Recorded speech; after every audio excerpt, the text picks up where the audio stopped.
how did you actually get into building managing, like back in the day? Because I mean, we've known each other since about 2007, 2008. I mean, our kids went to the same primary school for a bit, and you were in a building like just sort of down the road and across the road from where we were at the time. How did you end up in the landings it was back then? It was the landings. It was a lifestyle decision. Yep. Connor came along, our first boy, and we both decided that we wanted to be part of raising him. Yep.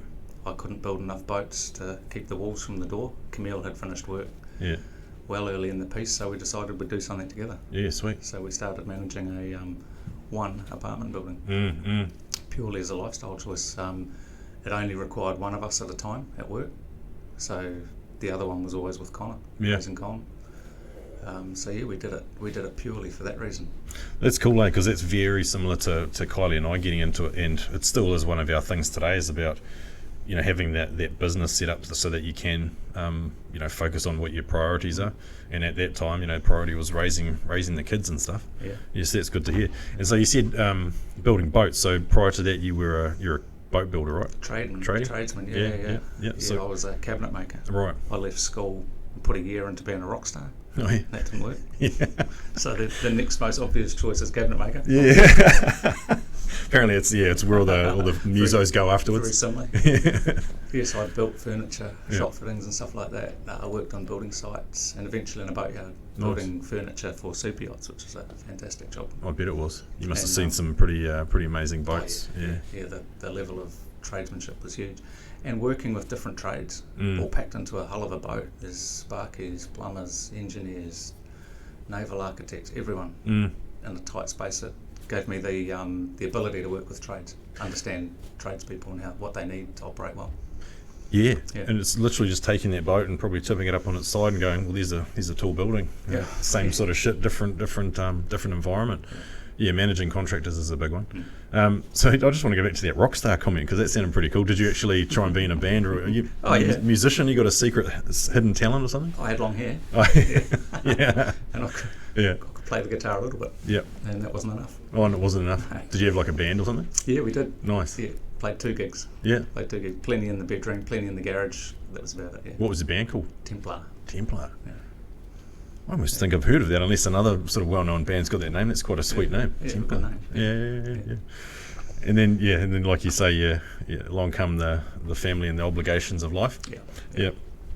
And so what actually did sort of draw you to like the building management thing? Like, because I remember when we first got into it, I literally answered an ad in the paper, and it just said live-in building manager, and I was like, well, that sounds pretty cool. Free accommodation, blah blah blah. Yeah. As they do. Was it a similar thing for you, or did you come across it in a different way? Well, my wife Camille, who we worked together, the business is shared by the two of us. She worked for Crockers. She was a property manager. She looked after rental properties for Crockers, so she was aware of building managers. Yeah. And unless you've owned in an apartment complex or worked for someone like that, you wouldn't know what a building manager was or did. So she knew. So yeah, it was actually Camille's mother spotted an ad in the paper looking for a live-on site building manager. The landings just across the road from where you were. Yep. And so we took that on, and it just fitted the purpose of time with the kids, earned us some money, and with my trades background and Camille's property management knowledge of building managers and stuff like that, it was a skill set that we could lend ourselves to. Yeah, man, that's a really good combination of skills firstly to get into the industry, but then to like kick on and do really well. Having the admin side and then the practical side, right? Yeah, absolutely. So you guys are a pretty formidable team then, like that. You've got complementary skills. One of the things I was going to chat to you about was because again we're in a very similar situation where we both work with our wives. Yeah. How you going? It's not for everyone, is it? Obviously, it is for you and I. I've got friends who have tried and failed miserably. Yeah, it's big time. Been a disaster for them. You've got to have a separation, right? You've got to have your defined roles in the business, and obviously you're working together through the day. But you've got to shut off. You've got to make an effort to shut off and be a husband again. Yep. Rather than a workmate, and that can be difficult. That has caused dramas in the past. We've learned from it, and we cope all right. We get along well.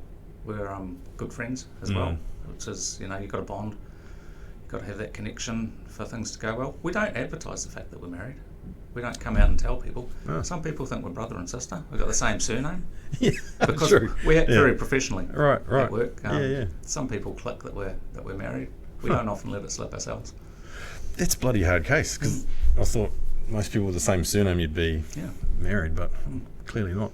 A couple of really good points there, eh? Like, you do have to make that conscious effort to switch off and have some of your own things that you're interested in. You've got to have your time away, and because you're literally spending, well, aside from spending bloody 24/7 together, you spend way more time together than the average couple, right? Yeah, definitely.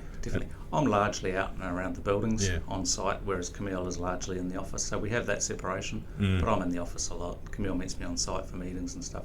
There's crossover. There's also separation. Yeah, true. Important. Yeah, it's massively important. And like you said, defining your roles too. I mean, that's probably the biggest issue that we had back in the days. We were both trying to do each other's job in a way without probably realising it as much. But once we figured out, it was more around about going, okay, what are we both good at? You know, what are our skills, our complementary skills? So you focus on that, you focus on that, and that was a big help. I guess you guys had a pretty more obvious sort of set of skills when you first started. Yeah, it was quite defined right from the outset. No, that's cool. Definitely challenging though, working with your partner or your sister, maybe in your case. I can't believe someone would think you guys are. Maybe, but yeah. Well, the people who think that are probably the people that have tried to work with their wives before and couldn't, and think, then no one would do that. Yeah, exactly. Must be his brother. Who knows? So, with your background, you mentioned before about the different, like, the skills that you brought to the thing with, like, the hands-on and the carpentry and boat building skills and that. What else do you think makes you good at being a building manager? Well, definitely the practical aspects. I know when something's broken and how to fix it. I don't always have to fix it myself, but I can certainly guide other tradesmen as to what the problem might be. I can save a bit of time for them like that because I understand practically things. But also what makes tradesmen work well. I've worked in busy trade environments, and I know you need what you need on hand, and so I can facilitate that. You get better performance out of tradies if they're well looked after, if you're aware of what they need, if you're aware of what they dislike. So I can help sort of facilitate that somewhat with my knowledge of how they work and how it all goes. And I'm a personable sort of a chap, if I do say so myself. I get along well with people, and that's so important in building management. You've got that many people and scenarios, and often it's contentious, and it's important to get the best out of people. And an open, friendly personality certainly helps, and that aids me day in, day out, because we're often delivering bad news to people. Ain't that the truth? You know? You're delivering bad news and constantly just like, there you go, I've just chucked your bloody business name in there. I use that word so often, and I always, every time I say it, I'm like, bloody Chris and Camille again, got me again. But yeah, it's about being consistent, eh? But then, you do have those, there are some types that get into the industry and they take that real, like almost like a militant attitude of like, you must do it this way because I said so, and it's like, ooh, don't know how long you're going to last. Yeah, that blows up pretty quick. Yeah, it does. Yeah. You've got to be firm at times, you know. That's Camille's department. Yeah. Camille can crack the whip for sure, and I'm a good cop, bad cop scenario. I'm personable and friendly, and when that doesn't work, Camille comes in and steamrolls people. It sounds very similar to us, mate. Yeah. It's prefer to play the good cop at times. It's a lot easier. I actually think that women these days bring a better natural skill set to the role. We're trying to get more and more sort of women into our team of building managers, because the ones that we do have are bloody sensational. They just get the role, and they're better organised, understand that, because admin has like increased a lot in the last few years, and they understand that they're just way better at it than guys are. Yeah. Would you agree with that? Absolutely. Organisation is paramount. I mean, your to-do list, you knock 5 jobs off, 7 come on. Like, there's a lot going on, you know. And you forget one person's scenario, and they're pretty angry. They don't feel cared for or listened to. You've got to stay on everything. Yeah. Small jobs, they've got to be picked up and followed through. And ladies have a bit of a knack for that, I'm sure. In our scenario, Camille and Steph in the office, they're good. They've got good order, good systems, and it's pretty important. Yeah, well organised they is, being able to juggle multiple bloody tasks and just spend, like you say, get things done, because man, that thing you said about the old to-do list, that is so true. Yeah, we've got a building that's got an extraordinarily long to-do list for a brand new building, you're thinking, maybe there's a few bigger issues here, because a brand new building shouldn't have, say, like nearly 200 things to do on the old to-do list. So I won't mention which building that is. But yeah, it's sometimes you want, say, maybe an older building that's already been through all that sort of stuff, and sometimes can be a bit easier. Yeah, both types have their merits. Do you guys sort of target a specific type of building, or do you how do you end up sort of choosing? Because I know when these contracts go out for tender, there's like a group of us, all the similar sort of companies that get invited, and quite often we are competing on paper against each other. Do you guys do you turn down certain buildings, or do you target certain buildings? Absolutely, absolutely we do. We're largely CBD based. Yeah. We work out as far as Ponsonby, Grafton. Everything's within that circle. So that's the first factor, is it within our neighbourhood. Nice. And then comes meet the committee and see what they feel like. Because a disrupted committee is hard work. Yep. A cohesive committee, easy. So that's the next most important thing for us, is the nature of the committee. Then the physicality of the building, what it's made of, what issues it's got. There's all sorts of factors, but location and committee cohesion would be the most important things to us.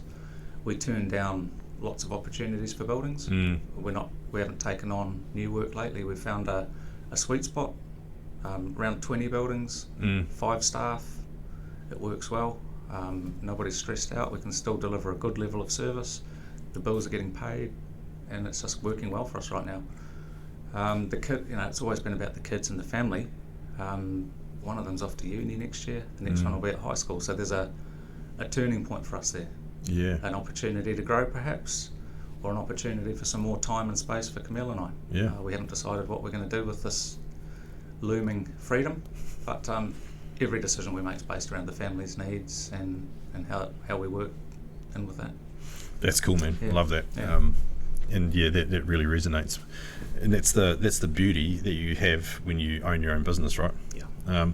So just talk about that quickly, because I guess we all get into this, and we all have to be like independent contractors, eh? Like when we first start, we're all like, with your first contract or whatever, you are an independent contractor.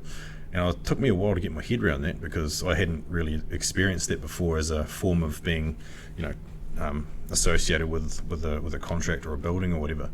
And so from there, as you sort of gather a few buildings, you sort of think, I better set myself up properly from a background point of view, like with your accountant and having a bloody company name and all that sort of thing. So when you guys set up, was it kind of a bit foreign to you, or did you understand what you needed to do in those early days? No, not at all. We essentially fumbled our way through. We managed one building, lived on site at one building for 5 years. Yep. While the kids were little and dependent on us. Then as they got into school and kindy, one more building, 2 more, 3 more. And hang on, we're probably going to need an accountant. Yeah. We might need to think up a company name. And so that came. And then as the kids grew and became less dependent on us, a few more buildings. Now we're going to need some vehicles and a t-shirt. And it just grew organically, slowly, very slowly. As you're aware, you'd sort of taken on 10 by the time we got number 2, and away you went. So we had you as an example, watching you grow and develop. Making all the fuck-ups. I wasn't going to say that. I'll say it. So it was very slow growth for us, very slow and careful, because it was based around the development of our family. Yeah.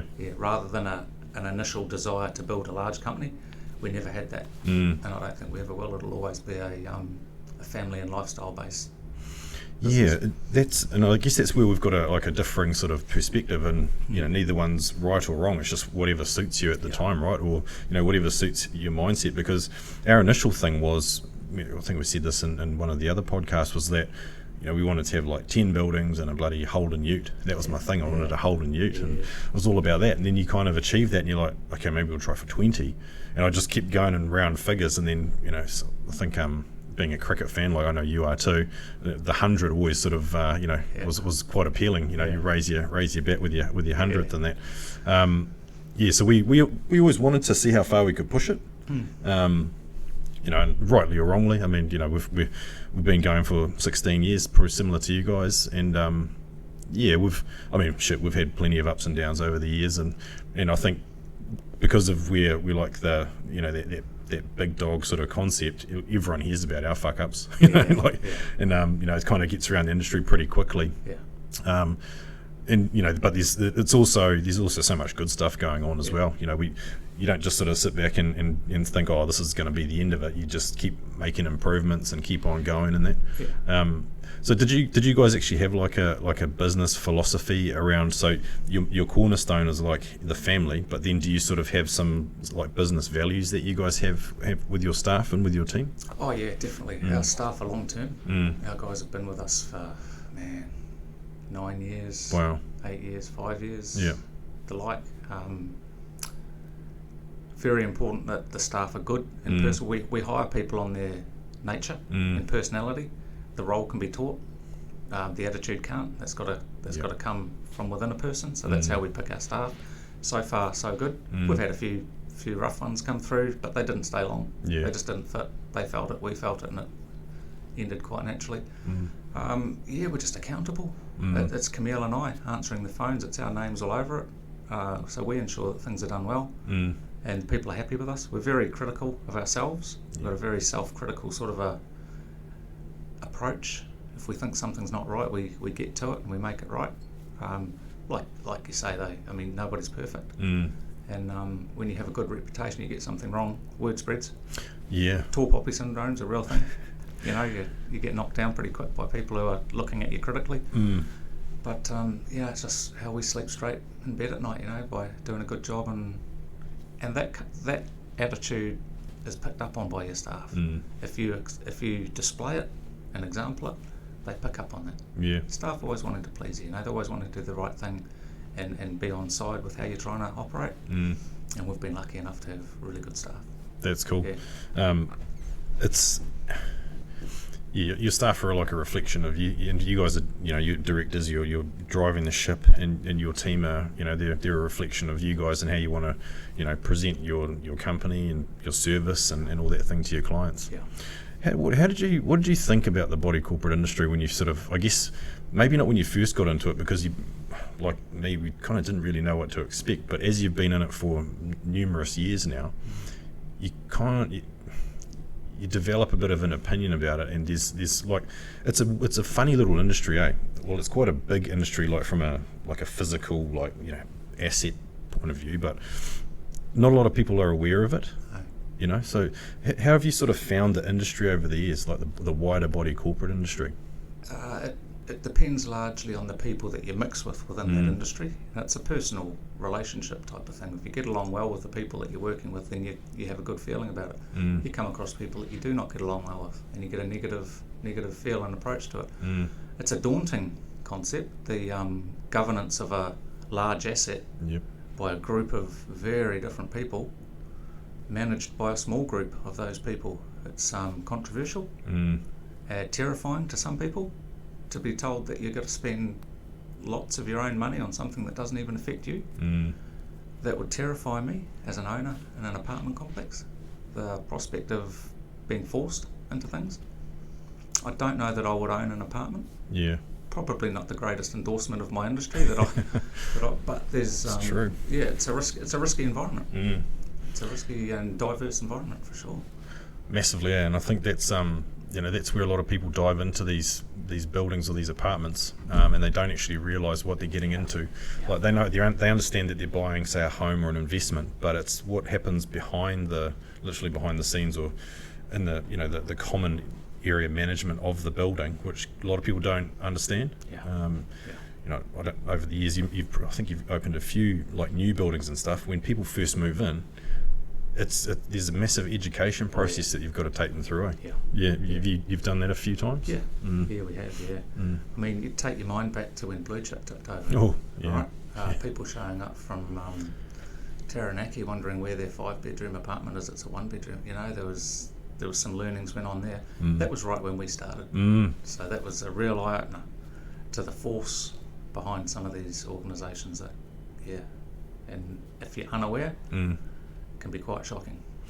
Man, that Blue Chip thing, like that is one of my stories that I'll never forget was at the particular building where we lived at, and at the time it was only like the top 2 levels hadn't been they were built on the outside, but there was no internal fit out. It was just a big open shell.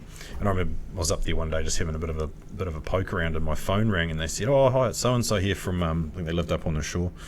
And they said, "Oh, we're wanting to just check that our tenant is okay, because we haven't received rent for a bit, like probably a couple of weeks or about a month." And I said, "Oh, what's your apartment number?" And they rattled off this number, and I said, "What's the address of the building?" They said, "Blah blah blah." And I said, "Oh, yeah, I'm kind of standing in this open shell now, and there's no apartment with that number or even built. It's like a big empty shell." And they were just, the silence on the end of the phone was just like deafening. That when they realised, they said, "What do you mean?" I said, "There's no apartment here with that number or in this building." And they were just like, "Oh shit." And I said, "You might want to call your lawyer." And they did, and that's when the old dominoes were starting to tip. And you're right, like that was right back at the start of getting into building managing. Yeah. Did you guys have any sort of issues like that with that blue chip thing? Oh, absolutely. Yeah, right across the road, the complex that we were managing, there was lots of blue chip owners, and they'd been sold lies. They'd been tricked. And it wasn't until it tipped over that they realised they were getting guaranteed rent, until things tipped over, and then they were getting nothing. Well, they were recycled there. They essentially overpaid, and that money was just being fed back to them. So a lot of them didn't know that their property was leasehold land, so they didn't actually own the land that the building was built on. That was news to them when all this tipped over. So what do you mean we don't own the land? You actually own a depreciating asset rather than an appreciating. Shit.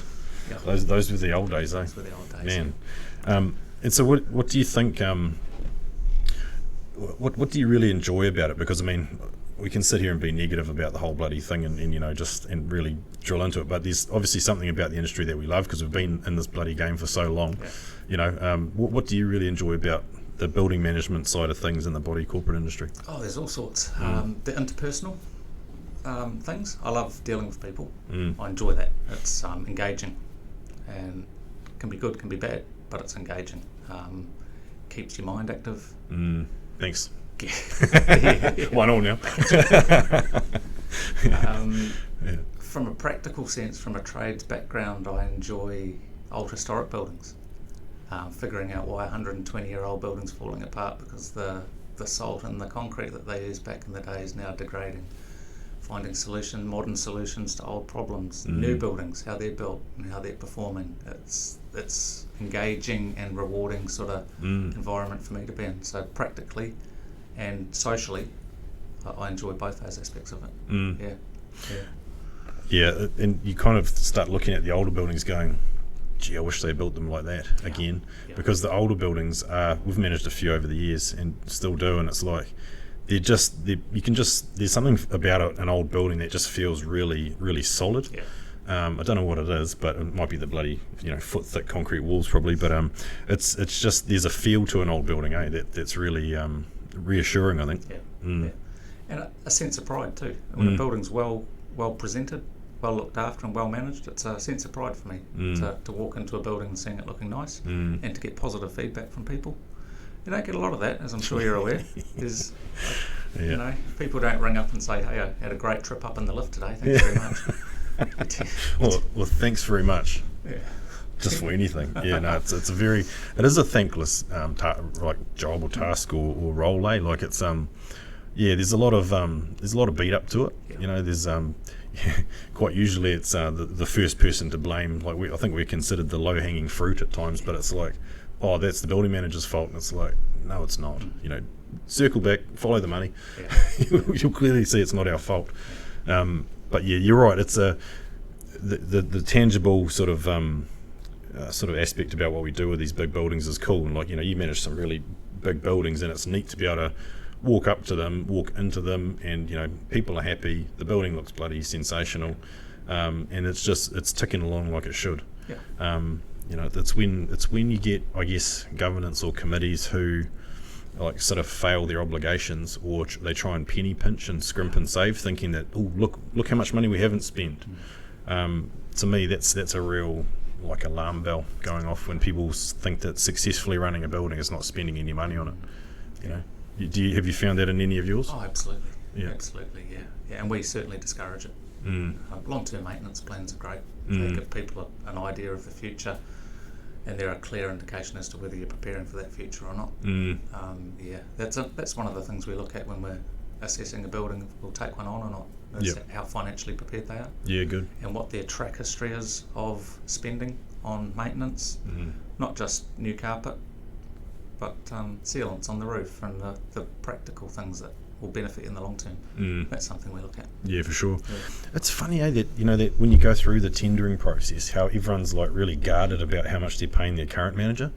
Like, oh, just give us your price, and it's like, well, what's the budget? Well, never you mind, just give us your price. It's like, it's not a secret. Like, either will be, cheaper, the same, or more expensive. And if you're going on like cost, then it's up to you. Yeah. But I guess people have got to perceive that value. But they get really guarded about about how much they're paying people and stuff. And we've got a process that we go through now, similar to you guys, with when you take you ask for a proposal, and it's doing due diligence. Because if you get a contract and all of a sudden you find out it's an absolute shitter because there's lots of maintenance going on in the background or whatever, you've got to go, oh crap. Yeah. We've given a price, now we've found the workload's possibly double. Yeah. You've got to do due diligence on your contracts, eh? Yeah. If we're sitting down in a tender interview and they're conscious of money, how much they have spent, how much they will have to spend on us, if that's the approach, if that's their main focus, we've pretty much walked away already. Yep. If they're more interested in what we're like, what we can provide, how we're going to improve things for them, that's an indicator that it's going to be a good environment, because they're looking for the right things in us. We're interviewing them as much as they're interviewing us. Bloody oath. And their questions tell us a lot about themselves. Yeah.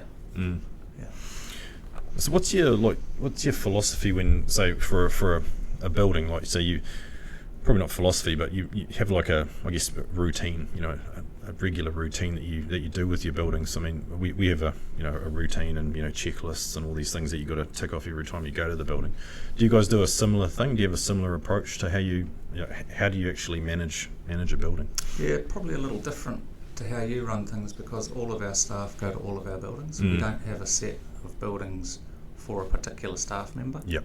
Everyone goes everywhere. It has its ups and its downs, that approach, but it definitely comes with some McDonald's style cookie cutter. This is what you do. This is your routine. This is what the things you're looking for. We've got good systems in the background for job tracking, for scheduling of anchor certs, for building washers. It's all logged, and that's largely what the girls do in the office. They make sure those things we're aware of them coming up.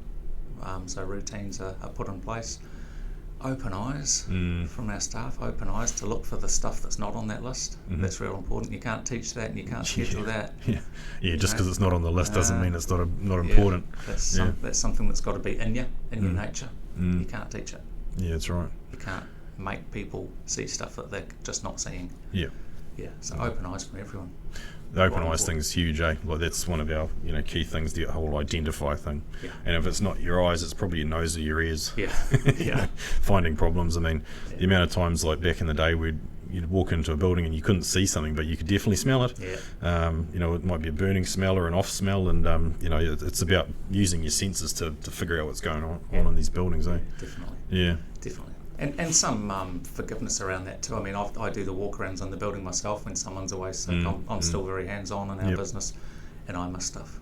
I'll walk through a floor, then come back 10 minutes later in the other direction and think, shit, you missed that one, Laycock. Yeah, exactly. I mean, people are human. Yeah. No one's perfect. Yeah, that's right. No, it's true, and that's that. Like, I remember when I used to try and explain to staff about, if you're walking down a hallway or a breezeway or a corridor or whatever, I used to, the old start of a James Bond movie, you'd look down the barrel of the gun, and I used to tell people, like, you're literally looking down the barrel of the gun, and you're sort of you're rotating, you're going like ceiling, wall, floor. You're kind of doing that just to get an idea about what's happening in that particular area. Because you do have to have eyes on as much of the building as you can. But in saying that, like, if you have a really good relationship with your clients, and that you can, they will end up being your eyes and ears for you. Do you do you have a do you kind of limit your involvement to dealing with the committee, or do you sort of try and deal with everyone in the building, or do you try and limit it a wee bit? Oh, that's an interesting question. The majority of our communications is through a committee, emails and notifying them about things. Obviously, there's things that the whole building needs to hear and know about. The lift's going to be down on Tuesday, sort of thing. We do try to keep it fairly targeted, because communication takes up a hell of a lot of our time. The girls in the office, it's largely what they do. Yeah. So it needs to be efficient, and it needs to be directed accurately. And people don't want to hear about stuff they don't need to know about. Because then when there is something they need to know about, their ears are turned off. Yeah, that's right. You've got to tell people important things that are relevant to them. So the communication's got to be fairly targeted. We welcome talking to people. I don't mind if my staff spend 5 minutes yarning with people around the buildings, because you learn a lot. And then with that rapport, you then hear that the door's a bit squeaky, rather than perhaps a committee member saying, hey, that door's been squeaky for 3 or 4 days. Yeah, that's right. It's better to hear about it from a friendly person that you have a good rapport with. So communication generally, being good people, being friendly and approachable, solves a lot of problems. Oh, sure does. And I mean, people that are no good with interacting with other people don't tend to last very long in this role. Like, you can't sit in an office and be an office mouse and do well at this role. You've got to be out and about, dealing with people, dealing with the building. We always encourage the staff to come back to the office to do the admin side of things, once they've done all their building visits and stuff. But man, there's no way you could manage a building without going to it. You've always got to be, present, don't you? Definitely. How was COVID for you guys? Interesting. COVID was interesting. I feel like we were very lucky as an industry through COVID. I mean, the bills, the money kept coming in. Body corporates kept paying a management fee right the way through, so the money was coming in, which allowed us to pay our staff. There was times where they were not working much because the emphasis changed. Tradesmen disappeared, so there was none of that. We needed to clean surfaces and keep the place sanitary, look after sick people, keep people calm. There was a different emphasis, and some of it was not time consuming. So we were operating on half of our staff, but the money was still coming in. So everyone was at home having a rest, getting paid. So in that sense, I think we were fortunate as an industry. It was challenging, don't get me wrong, and it was uncertain, like everyone was. We didn't know what was ahead. Were buildings going to sack us? We can do without you. Were people going to be going broke and leaping off buildings? We didn't know. So the uncertainty was unsettling. But looking back now, I think we're very fortunate. It seems like a long time ago, like when that first lockdown happened, because that was more like a novelty. That first one, we were like, oh, this is quite cool. It's almost like a semi-holiday, but you still got to do stuff. And But the second one, that was a fucker. That was a tough one. Yeah, straight up it was. There was mixed opinion on what we should be doing. Get on with it, or be real careful. Which? Yeah, exactly. Getting it from both sides. It was tough and again uncertain. And we talk about it like it's gone. I hope you're right. I hope we're right. Well, I see one of the councils down, I think it was Manawatu or somewhere like that, they've reinstigated their COVID protocols over the weekend. I'm thinking, oh shit, here we go. Hopefully Auckland doesn't follow suit. But yeah, it was a tough time, and I've said to a lot of people, people that have lost their jobs and lost their businesses and stuff. Man, if we weren't sort of considered as this essential service and went down the bloody Googler, man, I don't know what the hell I'd be doing. I would have been, well, I guess we would have figured it out, but man, it scares me at times just to think, shit, what if you weren't considered essential, Yeah, you'd be on the drums and I'd be back with the guitar. Oh shit, that'd be a terrible band. I think actually, no, we should actually say to Rubbish Direct, we'll be the entertainment at the next Rubbish Direct Christmas party. Yeah, I had Sean in here the other day. She's a bloody good chat actually. And so from that COVID point of view, I guess it was tough. But now I think is probably a tougher time. We've certainly found it's harder after COVID than it was during. Have you guys found that at all? Yeah, people are grumpy. People are hurt. COVID anxiety, perhaps, financial worries from COVID and what's coming. We've got a financial crash coming, apparently. We're copping a lot more negativity from people. People are quick to bark. And this is since COVID. The repercussions are nasty for sure. People are hurt. Are you finding down the CBD that there's a lot of how do I say it? The standard of tenant has changed in a lot of buildings? You got any buildings that have been affected by that? Oh yeah. Yeah, absolutely. Makes it tough, eh? Yep. Yeah, it does. Yeah. It's not a very nice place. It's improving as of late. Cruise ships are back in. People are around more. The cops are outgunned in downtown. And people know it. People know it. Yeah, the young kids know it. We're getting WINS tenants into some really nice buildings, and they're not respectful of the environment they're in. We've had a lot of gang activity around some of our buildings, and the cops are not there to help, like as they used to be, as they should be. We're having to spend lots of money on security, private security companies. Right. And there's security and there's security. Some are good and some are bad. We've found a few good ones that help, but that's expensive. That's coming straight out of the pockets of the owners of those buildings. You can't on-charge that. That's direct hurt. You've also got to be really aware of your own security and your own health and safety, right? Because I mean, like, there's a certain amount of there's a certain line we've got to draw, because everyone expects us just to do everything at times. The building manager will deal with that. It's like, we're not just going to be like a whipping boy type service anymore. I mean, I think it's kind of evolved from that, where we just say, yes, okay, we'll do that. But now we're like, nah, we're not going to. It's not worth risking, your health and safety or potentially your life to do the job. We've resigned from a couple of contracts this year where the committees just didn't get it. You should. We said we need security when contractors are on site. All the contractors are shit scared about coming here, including our staff. And they're like, well, that's your problem. We're like, not anymore. See you later, you fucking idiots. Yeah, absolutely. I just have no time for people like that. Yeah. When a person shows up in court and sees footage of themselves doing crimes within a building that's come from that building's CCTV system, that's me that's provided that. It's quite clear. They know that immediately. So there's a building downtown. For a while there, we were taking our uniform off before we'd go in, because we didn't want to be identified as part of the building management team, because we knew there was people in there who had seen footage of themselves doing crimes, had been released on bail straight back to that address, and we were pretty uncomfortable about that.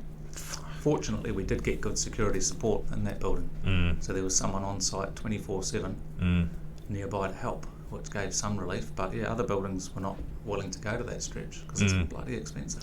It is, and it's like kind of after remember after 9/11, everyone became really security conscious, and security businesses went through the roof. Everyone was making money off it. And it's probably a similar environment now. But when you're asking people to put their lives essentially in danger, for the sake of something that a lot of people deem to be not that important, then it's like that's a hard sell. And that's what we're kind of facing. I guess just while we're on this semi-negative sort of rant, do you have any sort of pet peeves about either being a building manager or being like in the body corp industry? Is there anything that sort of comes to mind where you go, wish that was different, or we need to change that? The people at the root of these problems is annoying. The property managers that put these rat bags into our buildings. There's a couple that I won't mention that are at the forefront of this movement, and they're not interested in stopping, helping, or being accountable for it. That's a peeve for sure, because that affects my workload directly, and I'm not charging anymore for that.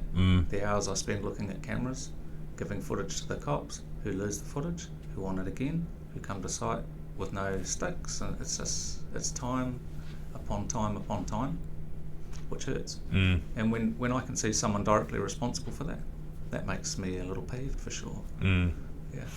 That's probably peeve number one for me as well. Like, I mean, that's when you so a property manager will put in a shithouse tenant, quality tenant, just for because they want the bond or the rent or whatever. They just want a tenant in there to fill that box, because they might be under pressure from their owner or whoever. But then when they go dump, run, and the tenant rings us up and, where's the rubbish room? Like, how do you do this? How do you do that? And it's like, did your property manager not tell you or show you how to do these things? No. And you end up having to be a babysitter, and then mopping up all the the antisocial behaviour that comes with certain types of tenants as well. It's a bloody waste of time, eh? Like, we've got enough to do as it is. Yeah, absolutely. And yeah, it's one of those things. I think that you've got to be quite hard on the property managers, like to start with. As soon as you start pushing back and saying, yeah, this isn't our job, like your tenant is your responsibility. We've picked up a building recently where there's a bit of that we need to weed out, and we're just saying to owners, look, we're happy to report it to you, but we're not going to be dealing with these morons that are causing the issue. That's for you to deal with, and you need to show us the process you're going to go through to get them out of the building. Because no one likes living next to a dickhead, and in apartments when you've got a thin wall at times, and we're supposed to be, we're seen as the ones that are supposed to be sorting this out, and it's like, no, we're not sorting it out. We'll report it, but that relationship is between the owner and the property manager and the tenant.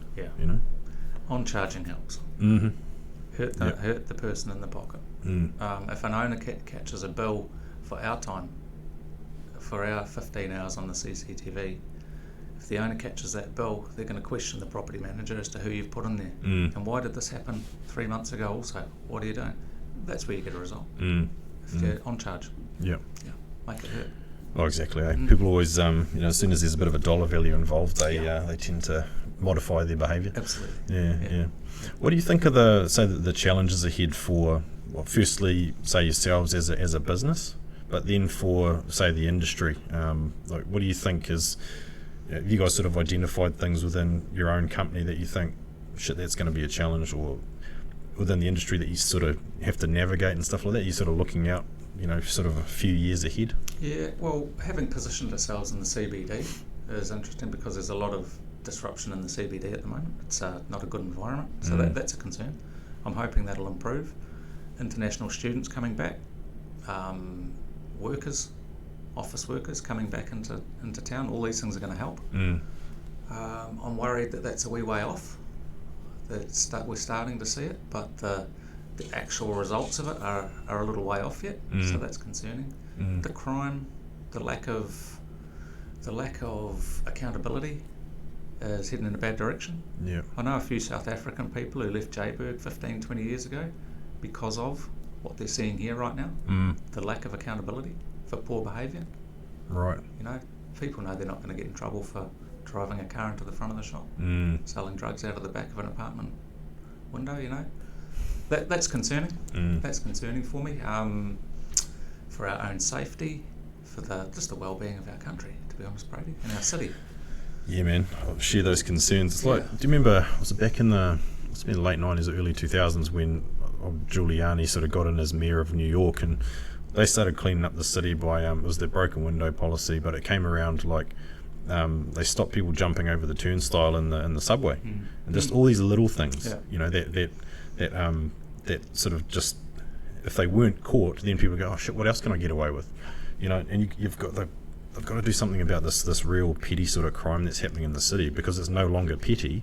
It's bloody, it's aggressive. It's like that grievous bodily harm type shit. There's murder going on, ram raids, all this stuff. They've got to, they've really got to target the small stuff in order to ensure that it doesn't escalate to bigger crime. Yeah, totally agree. We should never have stopped waking kids in school. Yeah, that's right. The old, what was it called? What was it called? The anti-smacking or something like that, back in the day. God, it didn't stop us. We're a bit old school like that, and it worked. Our kids are good. So are yours. And so, do you think, like, back when you guys got into this, did you ever think you'd be doing it for so long? Nah. Yeah. No. Oh, we didn't have any major plan. Yeah. There was no master plan. Yeah. To do this for so many years or whatever. No, it's just evolved, and we love it. Yeah. For now. Yeah. Who's to say what's in the future? But for now, loving it, enjoying it, and doing well at it. So yeah, good times ahead. Yeah. I'm hoping good times ahead. Who knows? There's troubled waters ahead though, right? There's financially, people are going to be in a bit of trouble soon with interest rates going up. That's going to put a squeeze on people, in particular apartment owners. Families who went out and leveraged up to the eyeballs are going to start hurting soon. Yeah. I'm considering how that's going to affect us. Yeah, well, last time that sort of happened, it kind of meant that levies weren't paid and therefore contractors weren't paid, and it's like, holy shit. That was definitely an outcome of that blue chip thing. I remember that in the GFC. And we had buildings where, I remember one of them where the old body corp manager actually dipped into their own pocket to pay the contractors, and I don't know if that's a good thing to do. It's certainly saved a few people's asses, but if there's no money in the kitty, which is it's actually one of the strengths of the industry, like a body corporate can't go bankrupt essentially, but I guess if there's enough people in that building that are affected financially, it makes it bloody tough. Yeah. Because it's one of the things that we enjoy about it is that we get paid regularly because there's always money in the tin, so to speak. Yeah. If people have to sell, if people are forced to sell, and no one's interested in buying, then who's paying the fees? That's a concern. Yeah, exactly. So, in your business journey, like, do you sort of ever think, okay, we're going to do this next, or we're going to? You guys quite happy with the way the business is going, or do you want to sort of look at doing other things with it, or have you got any plans like that coming up? No, we're quite happy at the moment. We've found a little sweet spot that we've been in for a few years now. We haven't looked to grow any bigger than what we are currently over for the last 5 or 6 years. It's working well. There's the opportunity to grow, as you know. If you put your mind to it, you certainly can. A lot of other companies similar to us are growing and expanding at will. Really, if you want to, you certainly can. But we've found a comfortable place. Lifestyle mixed with goals, for sure. Lifestyle's one of the biggest. We like absolutely. to keep the farm calm. Keep the farm calm. That's keep right. The farm calm. Yeah. So what do you get into outside of work, like? Because you've got to get out of the city and you've got to got to keep yourself sane. I get as far from the city as I can. Rock fishing. I love fishing. I love my kids' sport. I play cricket myself. We go on holidays. That's important. Get away. Get the hell out of it. Go and relax somewhere where the phone's not going to ring. Nature. Just when you say get out of the city's a big one, eh? I can get to you. Travel, like, so are you going overseas anytime soon? Because I guess we've all been sort of a bit restricted in that area. Yeah, we went and spent 2 weeks in Fiji just recently. Oh, nice. Yeah, I highly recommend that. Yeah, it's a good way to unwind, eh? Oh, that's cool, man. You got it. We used to. Then there was a few years where we couldn't, but we're back at it. You've got to prioritise that. Yeah, that's that whole. You do have to have time away, especially when you're invested as you are and as we are. We've got that sort of even though it's your own business, you never really switch off, right? We were talking about this with someone on Friday night about how everyone thinks, oh, you got your own business, you just sit on the bloody beach all day with your feet up, and it's like, oh, really? Yeah, well, you can do that at times, but it's not like that all the time. Having a business is bloody hard work, and having a business in a demanding industry is even harder. Like we were talking before, these young kids who manage to find ways to make money through the internet and crypto and bloody all these sorts of things. Good on them. But I guess we're in a slightly different industry where it's pretty challenging at times, right? We're accountable. And on the end of the phone. Even when you're sitting on the beach with your feet up, it's still on your mind. Exactly. So you've got to find positions whereby you can relieve that for short periods. You come back fresh. It's well worth it. It's cool, man. Just finally to wrap it on up, what do you think you're most proud of over your time in the industry? What are you most proud of? The time that I've been in the industry. 14 years, 15 years. That says a fair bit for our tenacity, for our approach. We've never lost a contract. We've kicked a few out because they haven't fitted. We've never been booted out. Proud of that. Proud of the attitude that we take into our work and the positive feedback that we get. It's about as good an indicator as you'll get as the feedback that you get. It can be positive, it can be negative also, but we get some genuine positive feedback. And I'm still enjoying it. So that would be an indicator to me that we're doing a good job and we're still at it. 14 years on. That's cool, man. It's good to hear that. And it's I guess it's good to. It's good to know that there's good people like you and Camille and your team in the industry. That's one of our big things, is making sure that we attract, from a larger staffing point of view, we want to attract good people to the industry. And that's shit. People come and go, as they do, and it's for some people, it's not for others. But just I guess knowing that there's good people out there like yourselves they've been in it for just as long as we have. It's cool, man. We enjoy catching up with you guys. Not as often as we used to, but I guess we'll see you at the Rubbish Direct party next, and yeah, Well, have a few beers. Look at the two of us sitting here talking about the industry together. That says enough, doesn't it? That we can sit and do this. Yeah, exactly, man. That's true. No, I appreciate your time, man. It's good to. I said during my podcast with Kylie, I said I want to talk to our competitors, mate. We wouldn't call us competitors. We're just two dudes in the same industry, essentially. I mean, we do compete against each other on paper or whatever, but at the end of the day, we'll call ourselves mates and have a beer and get on with it, and get on with servicing this industry, because it is tough, but like you say, it is really rewarding. So appreciate your time today, man. Yeah, thoroughly it's been enjoyed cool. Thanks, mate. All right, cheers, man.